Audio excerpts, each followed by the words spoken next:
Hello, and you're welcome to Global Business Insights, where we bring fresh analysis on the main business stories. First, we look at the latest Purchasing Managers Index revisions, which came in this morning, where we see Germany still struggling, while the United Kingdom and the United States are inching up further in expansion territory. We try and bring perspective on the divergence that we see there. Global markets apparently saw doused sentiment as they digested Powell's comments yesterday, which suggested fewer rate cuts and saying that those rate cuts would likely come later than sooner. Then we also review the PMI numbers for services that also came from China earlier in the morning. On earnings, we'll briefly mention McDonald's earning release, pointing to a hit from the geopolitics, and we'll talk about Caterpillar outperforming expectations. Then we go to Nigeria, where we talk about Central Bank Governor Cardoso assuring markets that all is well as far as clearing the outstanding backlog of FX contracts, and that supply is likely to improve soon. We got an update for Germany Services PMI, which came in slightly higher to 47.7 in January 2024 from a preliminary reading of 47.6 and less than the 49.3 print in the previous month. The reading continued to point to the fastest decline in the services sector in 5 months. Eurozone Services PMI also pointed to the 6th consecutive contraction in services activity. While in Germany activity fell, UK Services PMI was up. It came up to 54.3 in January of 2024 from 53.4 in December. The latest print signals the sharpest growth in British services sector activity in 8 months, attributed to strengthening economic conditions, especially lower inflation and improved confidence amid expectations of imminent rate cuts by the Bank of England. There was also a rebound in orders from clients in the US and Asia. Germany is a much larger energy-intensive economy, more adversely impacted by debris from the Ukraine crisis, spiking gas costs, and the various supply chain impacts on inflation, which doused consumer spending. Germany was used to enjoying a more healthy demand from exports to China, but now is hurt by the anemic post-pandemic recovery in China.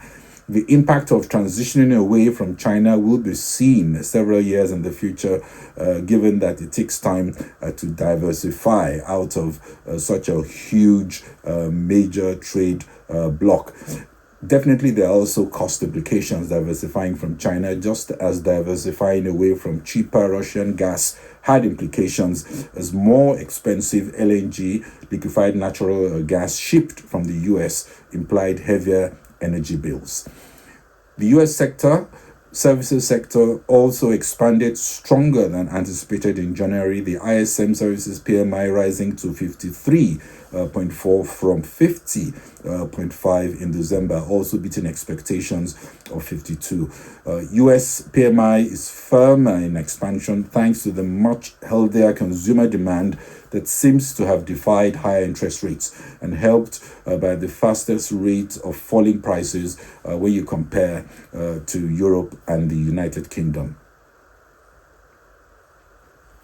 Sentiment this week expected to continue to be driven by earnings results and macroeconomic data. Today, U.S. markets on open dipped as Powell's hawkish slant doused hopes of a rate cut anytime soon.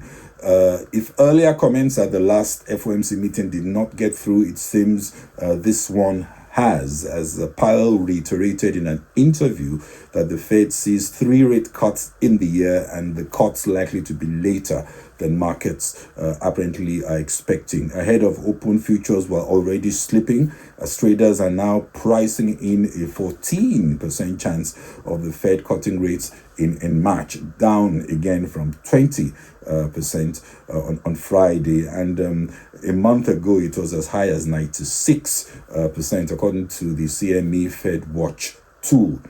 Also, in an essay published today, Minneapolis Fed Reserve President Neil Kashkari argued that a possibly higher neutral rate means that the Fed can take more time to assess upcoming data before beginning rate cuts. This is the neutral rate is the real net of inflation interest rate that supports the economy at full employment and maximum output while keeping inflation constant. Kashkari says a higher neutral rate means monetary policy may not be as tight as thought, and also that core inflation is making rapid progress towards the Fed's target. On earnings, we got McDonald's reported mixed quarterly results. Their results were adversely impacted by the turmoil in the Middle East, and we saw earnings per share at $2.95, beating $2.82, while revenue came in at $6.41 billion, missing targets, missing estimates, albeit slightly. It's definitely a year when we will see more geopolitical comments coming up in earnings releases. McDonald's, in a regulatory filing, said the company is monitoring the evolving situation, and as long as the war continues, it expects to continue to have a negative impact on their sales and revenue. And McDonald's also say they plan to open nearly 10,000 new restaurants in the next 4 years, pushing the total number of stores to 50,000 by the end of 2027. Meanwhile, Caterpillar outperformed on both top and bottom line, and stocks opened on a strong note. CAT announced fourth quarter earnings per share of $5.23 from sales of $17.1 billion, better than $3.86 per share and sales of $16.6 that it saw the previous year. In the last 4 quarters, Caterpillar consistently outperformed earnings, rising on healthy growth and resilience in the economy, showing in an economy that is showing little sign of a recession. On open, all the major indices were in negative territory as Powell, like I said, doused rate cut hopes. Caterpillar was however up 4.88% up before giving up most of those gains. McDonald's opened down at 2.32%, and it continued to dip further. Tomorrow, BP, Ford Motor, and Spotify will report, and Alibaba, PayPal, Uber, and Walt Disney on Wednesday, while PepsiCo reports at the end of the week on Friday. And we discussed in the earlier episode China Services PMI easing to 52.7. The Chinese indices, the main Chinese indices closed mostly down. Shanghai Composite down 1.02%. Shenzhen Composite also down 1.13%. The Hong Kong Hang Seng also down 0.15%. China Services Purchasing Managers Index, that's the PMI, eased to 52.7 in January compared to the December reading of 52.9. Dr. Wang Zhe, that's the senior economist at Caixin Insight Group, commented that the PMI gauge has remained in expansion territory for 13 straight months, indicating sustained recovery in the services sector. The survey also added that activity continues to rise solidly, but new order growth did ease notably during the month. Firms also registered a continued increase in employment. Given China's debt-fueled investment in infrastructure and property haven't peaked, and exports are slowing in line with the global economy, China's only hope is to revive the domestic front by getting households to spend more and save less.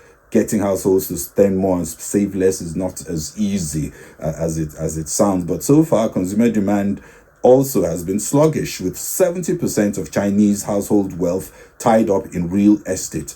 A big slowdown in the real estate sector is definitely hurting appetite to consume in other parts of the economy.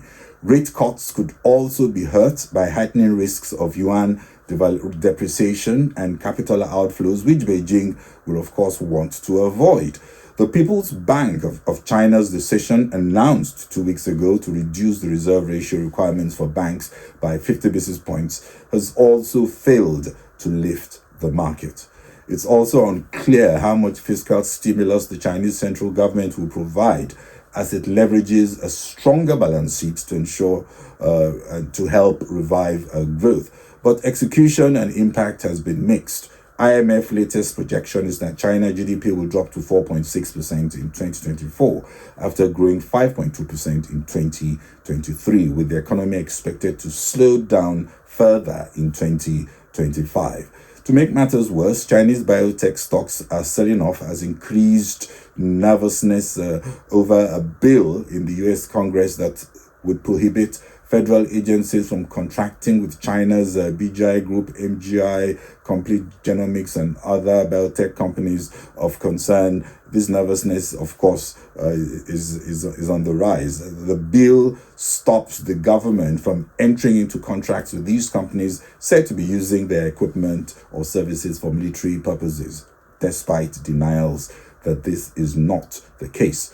Also, on the Chinese economy, an extended factory deflation is threatening the survival of smaller Chinese exporters who are locked in price wars for shrinking business as higher interest rates abroad and rising trade protectionism continue to squeeze demand. And Donald Trump over the weekend has threatened to impose tariffs that could exceed 60% should he be re-elected. And in Nigeria today, the central bank governor, Yemi Cardoso, said the country has almost cleared a backlog of foreign exchange contracts that had been weighing on the naira, repeating that the currency is undervalued and adding that the country is on a better path with right policy decisions. His comments are expected to restore some stability to arrest a downward plunge in the naira, as many feared supply of FX will continue to be short of demand. Finally, we close by looking again at markets. It's about 6 p.m., a few minutes to 1800 GMT, and in the Asia Pacific region, Chinese and Hong Kong indices, stock market indices, mostly closed in negative territory. European markets at close also mostly down. If you look at the UK FTSE 250 down 0.8%, FTSE 100 also down 0.04%, DAX, that's the German index, down 0.80%, while the CAC 40, that's the French index, also down 0.03%. If you look at US indices, the three major indices also in negative territory. Nasdaq down 0.18%, Dow 30 down 0.73%, S&P 500 down 0.27%, McDonald's down 4.39, now 4.41%. Caterpillar slightly up 1.94%. Caterpillar up 1.94%. Well, that's it on this episode of Global Business Insights. This is Bode Oshasami. Thank you for watching. Bye-bye.